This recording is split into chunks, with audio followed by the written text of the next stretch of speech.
protect themselves. And then they lack a voice. They don't have a voice. They're told to shut up, and they're abused all the time. And then they get vulnerable, and then they run away, and then they hit the streets, and now they're out on Tropicana, and now they're getting pimped out, and now they're trafficked, and then years later they're stuck and they can't get out, and there's fear. And then they lack relationship. They don't know what it's like to have a healthy relationship with a father or a brother that doesn't sexually abuse them, or an uncle. So that's the way the girls that we serve, and that a lot of you are serving and giving your lives for, because you believe in mercy, you believe that they deserve something better, they deserve to live a life like you're living. That's why you do what you do, and that's why we do what we do.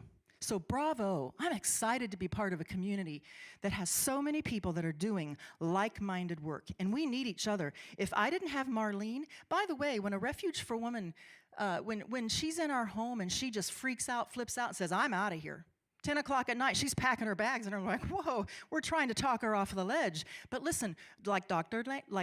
Langley said, she needs a voice. She needs to decide, do I stay, do I not? We're not gonna put a rope around her neck. We're gonna give her 9 to 12 months of residential healing, counseling, trauma therapy, how to develop life skills. We're gonna do all of that for her. But at 10 o'clock at night, and we can't talk her off the ledge, we're not gonna take her down to Tropicana or just drop her off, and we can't let her walk out of our house, because we're residential. We happen to be in an HOA. By the way, people say, Refuge for Women, you're a safe house? Where are you located? Did you really ask me that? Safe house, get it? I'm not gonna tell you where we're located, but we are in an HOA, and there's lots of them, so I don't mind telling you that. And we can't just let them walk out of the house. So we have an arrangement. We talk to Marlene, we say, Marlene, can we call Shade Tree? Can we work together? Can we partner? So I love partnerships, and I'm gonna burn up all my time just rambling. Can we go ahead and play that video? This is Deanna's story. She's a graduate of Refuge for Women. She's one of our first graduates. So hear her story. She was a porn star, and she's gonna tell you what it was like to live that life. And then, by the way, she's married now, and she's just graduated from college. So she's an amazing woman. Here's Deanna's story.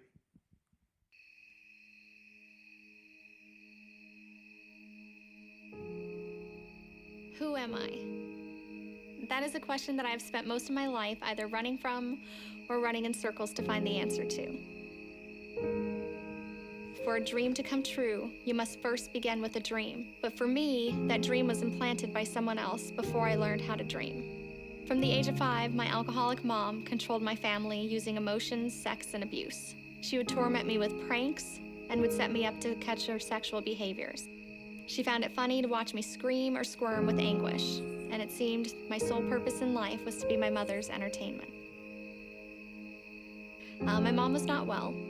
She was very sick.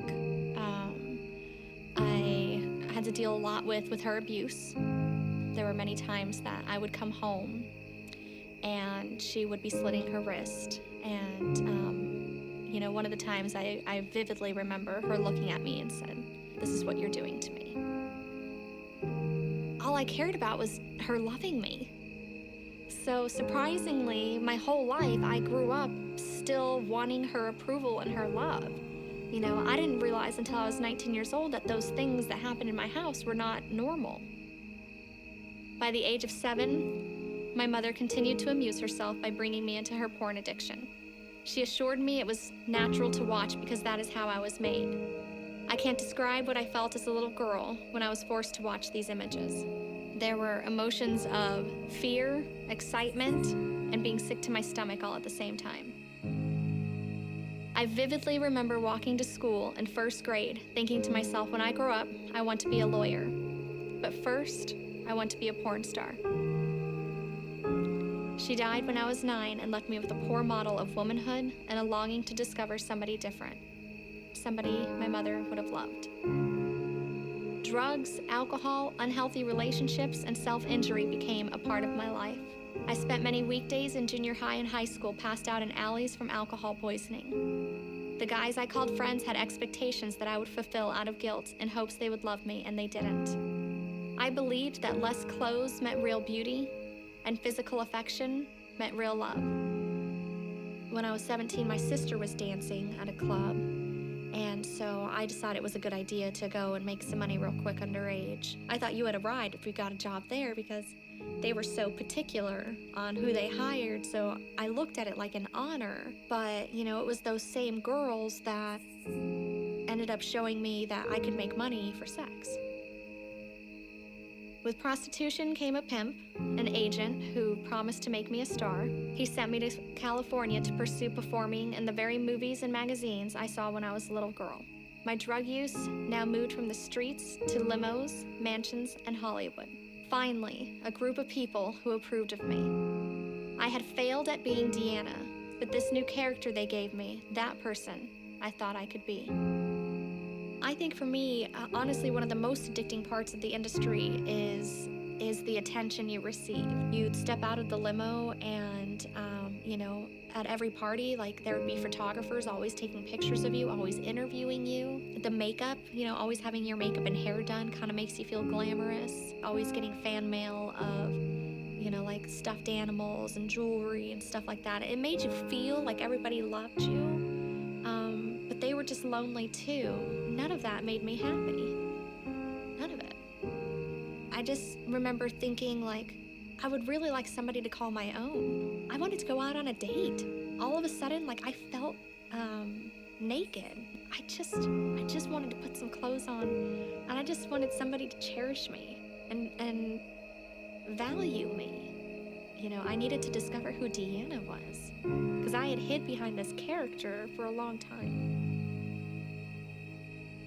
Take away the publicity and the makeup, and I was the same scared little 6-year-old girl. I was still running while tempting others to stumble as they indulged in my personal pain.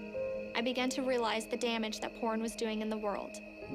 A fan of mine took his family savings and drove from Georgia to California to get me to sign his DVD collection.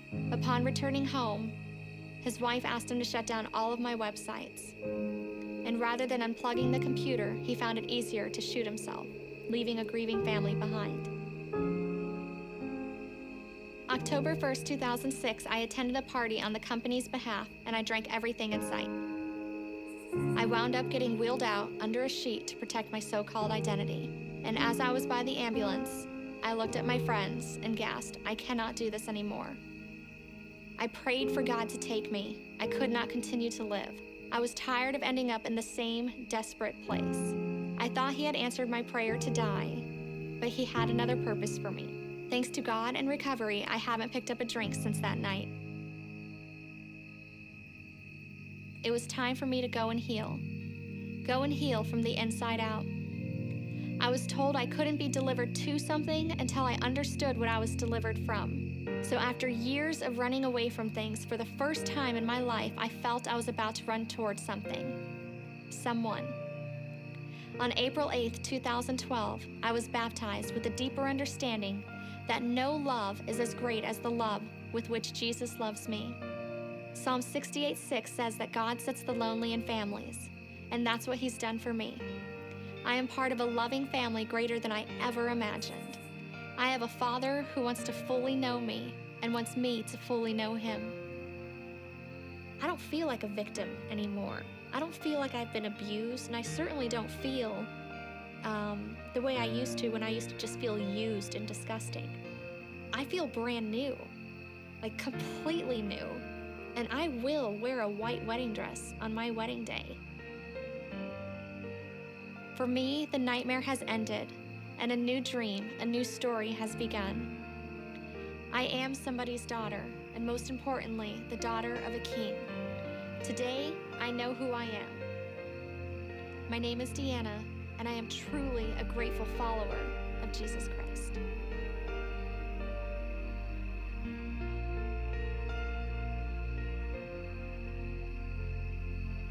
Refuge for Women started about 7 years ago in Kentucky, and they still have 3 homes running there now. Las Vegas opened up we've been here probably about 4 years, and then we opened up our first house in November of 2015. So we continue to serve women. I think probably in the last couple of months, we've had about an average of 17 to 18 applications that come in a month. Girls are finding us all over through the internet. They're ending up in shelters. We've had, a girl bleeding to death in a hospital, and somehow she gets to a shelter. The shelter calls Refuge for Women. Do you have an open bed? So yes, we are faith-based, non-discriminatory, of course. We want every woman to come into our home, but we will tell her that she is loved by God and she has a purpose in life. So it's a 9 to 12 month program, and if the girls can last that 9 to 12 months, they will have the tools necessary to get a job. And we partner with organizations in the city like Dress for Success and other organizations that help us train women and get them ready for jobs. And a large percentage of the women, 96% or so, do not return to the sex industry when they've gone through our program. That said, to go through the program is grueling. It's like taking a Band-Aid off a wound every single day and going through that trauma therapy and that counseling, and it's very difficult. Women leave our home and then reapply. They come back in later. They realize, yes, that was a safe place, that was a good place, and they try to give it another go. I think addiction recovery programs, I think the average is 7 times for a person to really succeed. So it takes a while, and we understand that. So that is Refuge for Women. You know a lot of the statistics around human trafficking, so I won't go through a lot of that with you now. But does anybody have any questions about our program, about our safe house here in Las Vegas, or our goals or our missions? No? Okay. Oh, yes. Oh, as soon as there's money. Absolutely. Would love to open up some more homes. We actually have a home that opened up in Chicago last Christmas. We have a home that opened up in North Texas last Christmas. We have Huntington Beach now that has a city director that is poised and raising money to open up a home. We have Pensacola, Florida, poised and ready. We have Atlanta, who's been trying for several years. It takes about $300,000 a year for a budget to open up a home and to have those beds and to serve the women, because you're paying for everything. It's free to the resident. But we've seen great success.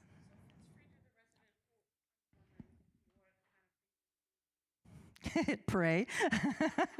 Get on my knees in the middle of the night, 2 in the morning. No, seriously, I do.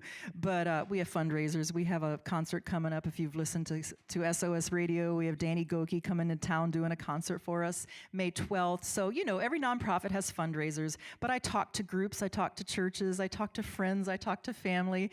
We try to get monthly donors. You know what it's about? It's about partnering with people that already have a burden for this sort of thing. Like if you had a burden for a safe house and helping women who are trafficked, don't go open up a safe house. It's way too much work. Partner with someone who already is. Yeah, Refuge for Women is on the track to become an organization in the nation that is opening up a large portion of the beds available for aftercare. There's only about 680 beds open in the U.S. for aftercare, and we have about 30 of them. So we're not doing too bad. Any other questions? I hope they turned that oven on and got that lasagna in the oven. That's all I can think of. Tell you what, life is life, right? This is what we do, but there's still lasagna.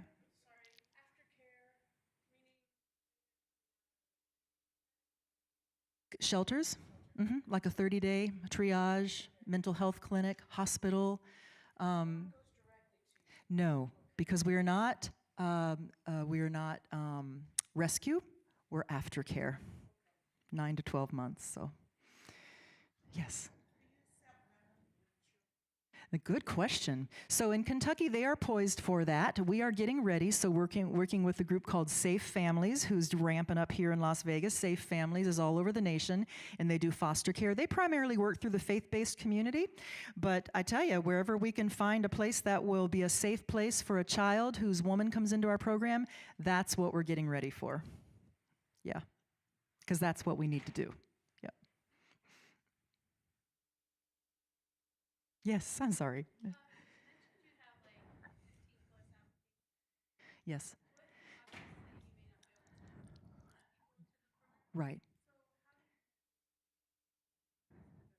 Oh, we get to know all of you. We get to know who is doing what and who can help. And just like Marlene said, she had the opportunity today to open up another shade tree. She would, because there's so much need. Just because people apply that many times doesn't always mean they follow through, or that they are actually ready for a setting like Refuge, which some women come into our home and they're like, I ain't sharing this room with 5 other women. It's a home. They have to act like a family. And that's difficult for them. They don't want to be a family. It's all about me. I'm survival mode, you know? And so just because they apply doesn't mean they always work out. But it does show you the need that there are women out there that are trying to get help, right? Yeah. Okay. Out of time? Yep. All right. Thank you for the opportunity to share. And thank you, people. Really wonderful to be in the same room with you.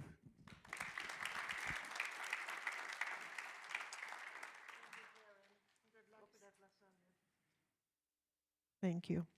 So last but not least, Chief Judge Cedric Kearns, who has been a judge since 1997. He's currently presiding judge over Las Vegas Municipal Court's Youth Offender Court, specialized court he created that focuses on offenders between the ages of 18 and 24 and their families who find their way into the court system while suffering with addiction issues. I think you call it a drug court also. Yeah. Okay, I know everybody's ready to go, and they tell me I have to be done at 4:30. I can't even introduce myself in 20 minutes, but I'm going to do the best I can. Before I get started, I just wanted to say a little bit about the Wynn Court. I send a young lady to the Wynn Court, and about 6 months later, I run into her in the hallway. And I say, Crystal, you know, what's changed? What's changed in your life? It's been 6 months, you've been in the Wynn Court, what's changed? And she said, you know, Judge, I recognize the ceiling when I wake up. And I went, okay, I don't get it. And she said, well, when I used to wake up in the morning, I'd look up. If I didn't recognize the ceiling, I knew I had to get an escape plan because something bad was going to happen. And I said, you know, I don't even know what my ceiling looks like. And she said, oh, Judge, you've never done what I do. And that's when it hit me, just how horrific some of what's going on with these young ladies is happening. And I could tell you that I go watch Judge Leung's graduation sometimes, and I watch her court, and there's nothing more powerful than to see an individual get some strength back.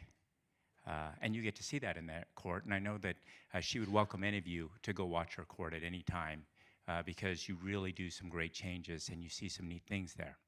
Now, I deal with kids between 18 and 24, and the one thing different about my drug court than any other drug court in the nation is I mandate family members participate. And the reason for that is we find it odd that you'd work on some individual and then put them back in the toxic background where they came from. So what we do is we work on the individuals, and then we work on the families at the same time. And you know, there's not really a reunification because the kids realize they're adults. And they don't need to move back home. They become independent.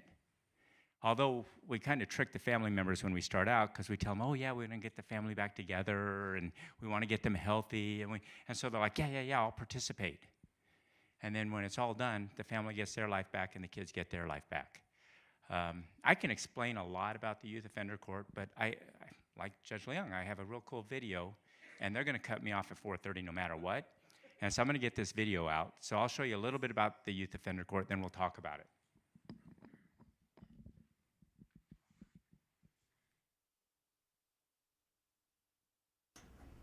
I want another chance. Well, it's not really another chance. You're going to be incarcerated. The question is where you're going to be housed. I think I should get another chance in the program. You think you should? Oh, really? Yeah. Well, let's talk about it. Why?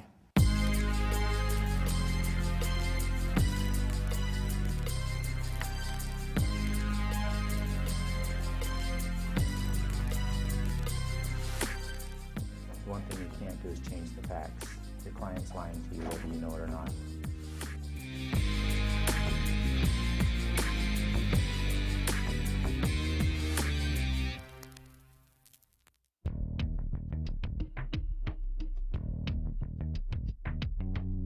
How old are you? 24. I'll be 25 in August. All right, Terry, you sat there long enough. I think you have a pretty good idea what you're getting into. Definitely. And you also see there's a lot of people in orange because they can't do it. Yes. And so, I mean, you have a choice.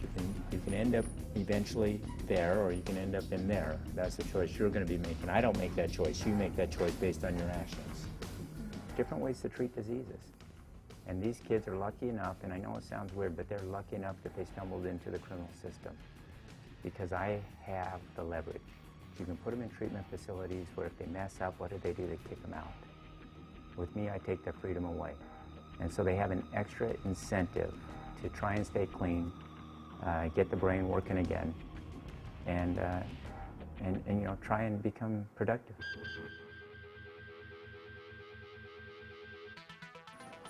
I heard you've been pulled over 7 times. So when I asked you if you're using, and you said no, were you being honest? No. That's probably the first time you've ever been honest with me.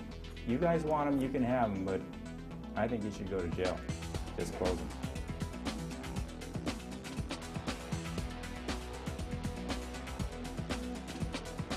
I feel like he didn't give me a chance in the beginning. He's like, Mr. Manning, when you run, I just want you to have the ankle bracelets. And, you know, I feel like he never gave me a chance. He's always knocking me. You know, I got respect for Judge Kearns, but I think he was gunning for me in the beginning. You know, he's in jail. He's in the holding cell right now. He's not in the program because he was tested positive.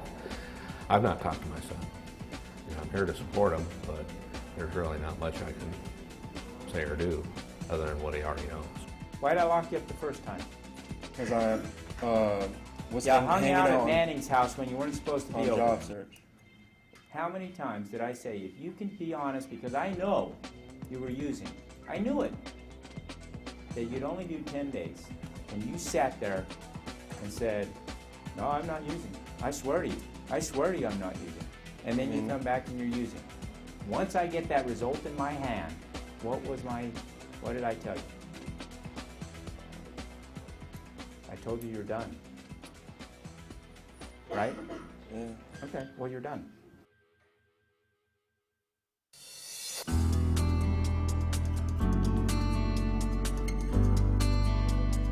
I am in Judge Kearns' Youth Court program. And today we are doing a community project, trying to make this school beautiful. Seeing these kids just a few months ago, some of them couldn't even put together a complete sentence in court, and seeing these kids now out here helping elementary school kids, beautifying a school, doing the best they can to kind of help pay back to society is a wonderful, wonderful thing. 4 or 5 months ago, you wouldn't want these guys around adults, more or less children. You know, you can talk someone to death and you can tell them they're worth saving, but unless they actually experience that they're worth something, it's not going to do any good. And so what we do is we get them out here, we get them to do any community service project that we get them on, any project where they've actually accomplished something on their own, and they can stand back and say, look, I've done something, then they start understanding that they're worth it. They are not criminals, most of them. They are people with an illness and they need help. And I never would have thought that the criminal justice system would be the help that Ryan needs. I sure hope that every community could have something like this. Ryan, I'm really proud. You're doing really well. You're not the same kid that you were when we started out, right? Right. We're going to get you the help we need with regards to your education, employment, counseling. We'll take care of that. So you're over 45 days? Yeah. Okay. Well, I think you deserve a round of applause. They come back into court after they're accepted into the program. They get to stand up there and talk about all the progress they've made. And when have they ever been able to do that in their lives? Many of them never. It's a very emotional court. You see a lot of miracles that take place here. But more importantly, how do you place a price on saving a life? How do you place a price on saving a young person's life? Do you have any family here? Yes, my whole family is pretty much. No, here. Oh, here today? No. Oh, my dad is here. Okay. My father's here. So, okay, well, I'm glad you made it. Now, for her to be in the program, family's got to be part of it, and Kim will talk to you about that. And hopefully we'll keep you alive, right? And we'll get you okay. You all right? I know it's tough. That was like shocking. And it's like all that emotion took her over, that here's, you know, it's somebody that she didn't think would be there. So, you know, it's emotional. It's tough for me to think about it. I am a judge, and they expect us to be impartial, but I'm a father. And so when you see that, it's tough. Any parent that has to go through that, it's tough.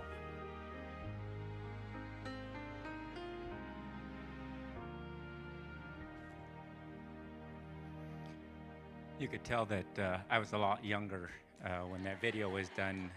I had a lot more hair and I was a lot more emotional back then. I'm not like that anymore. The reason I chose 18 to 24 is because biologically the brain hasn't connected. You know, the limbic system for the men, it lights up fully. The frontal cortex, the gray matter, the decision maker, not quite, right? And so for you parents with young kids, I'm going to teach you something really quick. To get a young man to do something stupid, all you have to do is say, I bet you can't. I dare you, or wouldn't it be fun? And so when your kid's in trouble because he does something stupid, and you say, well, why'd you do that? And they go, I don't know. They don't know. They really don't know. But we like to grill them because we want to know why they did something so stupid, so we keep telling the kid, you know why you did that. You know why you threw that rock at that officer. Why'd you do it? Well, they don't know. But eventually, they're going to come up with a reason you like. And so they're going to tell you something, and then they're going to get scolded, or whatever's going to happen, and they're going to learn that when they lie, then the lecturing stops. So with men, you just say, well, why'd you do that? And they say, I don't know. You say, okay, well, you can't do that because you might have hurt the guy. And then you punish them, and they're good. It's immediate. And they're able to get there. Now, women, I got to be careful here. Women's a much different story. To get a young lady to do something stupid, all you have to say is, I thought you loved me. I thought we were friends. I thought you were part of this group. And so it's about a sense of belonging. It's the weirdest thing because I don't care what the guy looks like. He could be the most disgusting guy in the world with stains on his shirt, sitting out on the street, and he's like, hey, baby, come here. And he thinks he's hot. You can have the most beautiful lady in the world, and she'll look at the mirror and she'll say, oh, you know what, I got a freckle. And so it's a real interesting dynamic when you're dealing with women, especially with trauma, to get self-esteem with them. So what we do in our court is when men get in trouble, we just say, why'd you do that? And they say, I don't know. So you lock them, and you say, okay, here's your punishment, they go. With women, you say, why'd you do that? They say, I don't know. You say, okay, and then you lock them up, and then we send in a counselor to say, who were you with? Who were you hanging with? What decisions did you make? And then so we can start working on what we need to work with. And then, you know, here's the interesting thing is I have a lot of my women, well, let's talk about all my kids. You ask them how much they use when they're using, they'll say, oh, about $100 a day. And you say, well, where do you get that money? They say, well, I used to have a job, and then I stole everything from my parents, and then I stole everything from their neighbors, and then maybe I'd hook a little bit, beg a little bit, but then my parents got their money, you know, replaced their things, so I got it back. And so we have these guys that are out there, they're begging, they're stealing, they're hooking, they have no idea. I have one girl I'm going to share with you a real quick story. I wanted to send her to Wynn Court because she has a history where she has prostitution on there. And so I tell her, I say, hey, Ashley, you know, I'm not sure we can provide for you the services we need to in Yo Court. I want to send you to Wynn Court. It's more of a trauma-based court. She's like, well, that's a prostitution court. And I said, well, yeah, you know, because at that time, that's what we wanted to focus on. I said, yeah, it is, but you know, when you're hooking for drugs, you probably maybe qualify for that court. She said, I never hooked for drugs. I said, well, I've got your history right here. You have some prostitution charges. And she goes, oh, no. That was for the power bill. I always had drug money. But that's what's going on in their head. And it's so interesting how many of the women in my court, right, how many of the women in my court, their boyfriend is their pimp. And they're fighting because their boyfriend has 7, 8 girlfriends. And they don't get it that that's what he's doing because this is somebody who says, but I thought you loved me. I thought you cared about me. And so, you know, a lot of people, when they get this image about human trafficking, they're picturing the people that have the slaves who are coming over the border who are doing this. They don't understand that we have a real problem here in Las Vegas. Where I have the hardest services is to provide a clean and sober living house for women and children. There are some, there's not near enough. It's very difficult. I'm going to share with you one thing that we do up at, I do a recovery camp. What we do is we make the kids go up and spend 3 days with me camping, and we talk about, we do these experiential things, but we don't tee it down with leadership, we tee it down with recovery. But one thing we do with the kids, which I learned this from a grievance camp. You know, the grievance camp, people aren't dealing with the loss of someone they loved. Well, my kids are all dealing with the loss of themselves, of their childhood, because by the time they come to me, they're an adult, and they don't remember.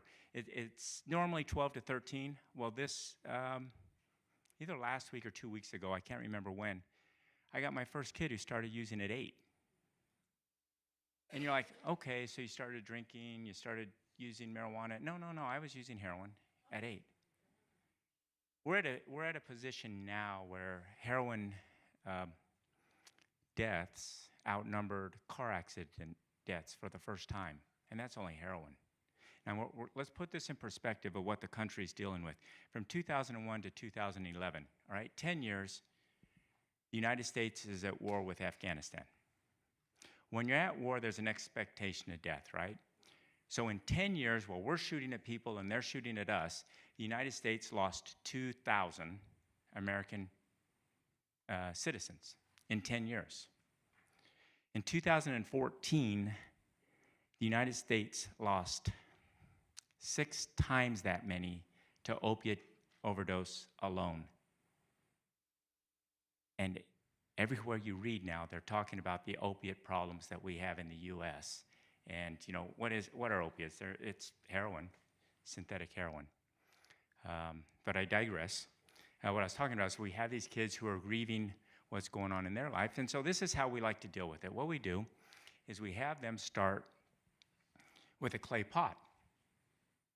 And they take this clay pot and they write on the pot some of the bad things that happened when they're using on the inside and the good things that happen when they aren't using on the outside. And then we have them put the pot in a paper bag and jump on it. And they break it. Because that's what happened to their life when they started using. We say, this is what happened. And then we do a little bit of work with recovery and things like that. And then we give them a thing of glue and we say, okay, put your pot back together.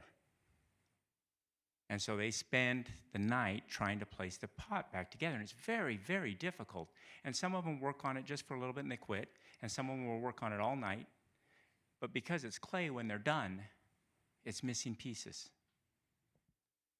And that's what we explain to them, that's what your life is like now. Even when you put it together, there's some pieces you're just not going to get back.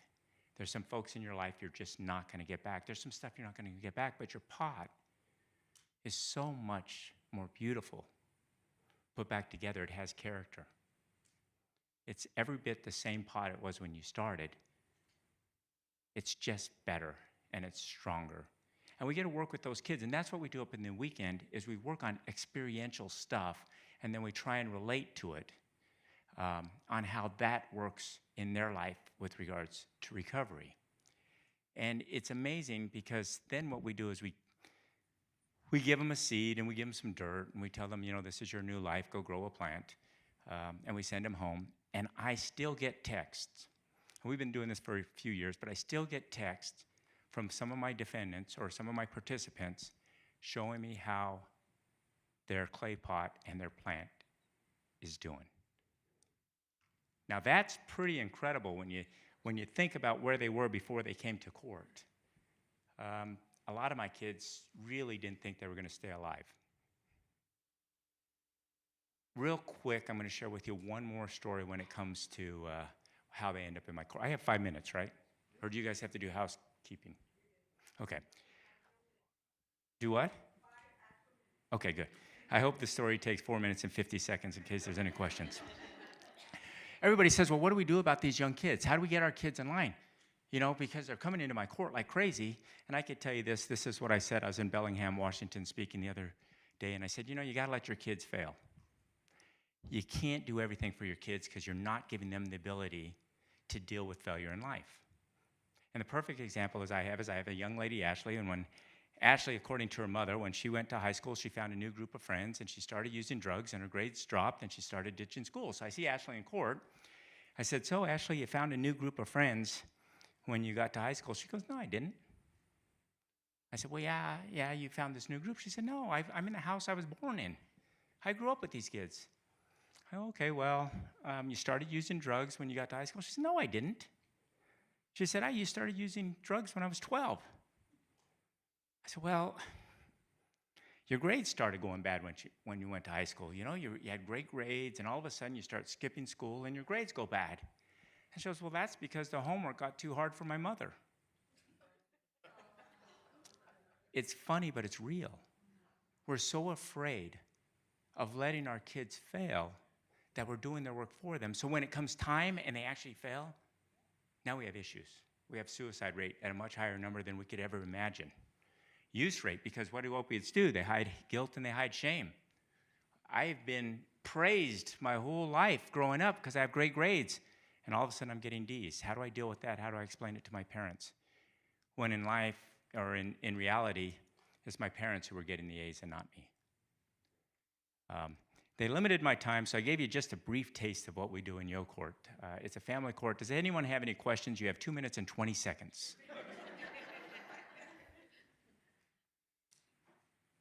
Well, good. Everyone gets to hit the streets 2 minutes early. I want to thank you for having me here. Thank you so much. And thank you, everyone, for coming. And if you guys can think awareness is prevention, Lena Walther, she's helped to coordinate a lot of the presenters that we had today. So if you guys don't mind giving them a hand as well. There's a lot of hard work that went into that. Just some quick housekeeping. If you haven't already, if you can make sure you complete your evaluations, feel free to, you can either leave them up here. There's also a table on the way out today. Any CEU certificates will be sent via email once we get approval for this particular session. And you can always ask me questions. Again, my name is Ambrosia Crump, and my email address, if you don't know it already, it's on the agenda, but in case you don't, it's a2h@clarkcountynv.gov. So thank you so much. We'll see you next month.